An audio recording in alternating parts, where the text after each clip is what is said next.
Hey, this is Jeffrey Davis at Speak Clear Communications, and welcome to my Facebook Live Q&A for today. How's everybody doing? Good. Good to hear. Good to hear. Okay, so let's get started. Today's topic is how to prepare a strong VC pitch. So go ahead and feel free to stop me if you have a question. The key to preparing a VC pitch is to do so with flexibility in mind. Meetings often have like an ad hoc feel to them. There's a handful of people in the meeting. There's a lot of starting and stopping, a lot of pointed questions, and let's be honest, often a lot of skepticism, right?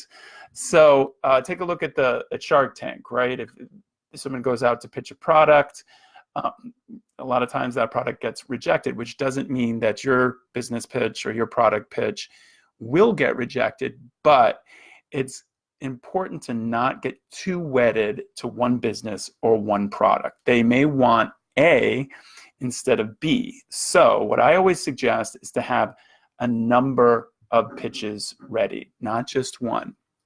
Give your VC an iPad, have a high tech gloss to it, right? And have 3 different visuals, 3 different touch screens on the iPad with 3 different businesses or 3 different products, and let them touch and open up a presentation that shows the presentation or the product that they want. Give them the choice, right? So it's important to have a number of different pitches and a number of different choices available to your VC. Now, that covers a little bit of how I think is best to structure a VC pitch, but what about nonverbal communication? Well, we all know the basics in terms of nonverbal communication, right? Making sure you're sitting up straight, simple things, making sure you use gesture, making sure that you have eye contact, making sure that you are listening, right? All of those different things. And that's really important, but it's equally important in these meetings to pay attention to the VC's nonverbal communication, to see what you're getting from their cues, right? Do you get crossed hands, a glazed or maybe even aggressive look, a lack of involvement? If that's the case, read the cues and touch base. Hey, how am I doing? Does this pitch interest you? Can I show you business B rather than A? Don't be afraid to change directions if you feel like you're heading in the wrong direction. Okay, so those are my basic tips for today. Does anybody have any questions or any thoughts? One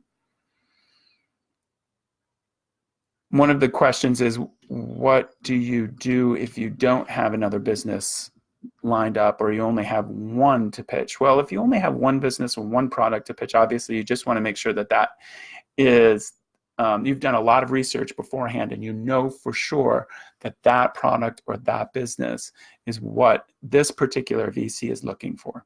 And if it's not, and that's the only business or product that you have, it's better not to pitch rather than give a presentation or a pitch that isn't appropriate to the person that you're pitching to. Okay, great. So those are my tips. If you have any other questions, feel free to just mention them in the comments section and I'll get right back to you. My next Facebook Live event will be in 2 weeks instead of 1, and the topic will be forthcoming soon. So thanks so much for being here, and I will see you soon.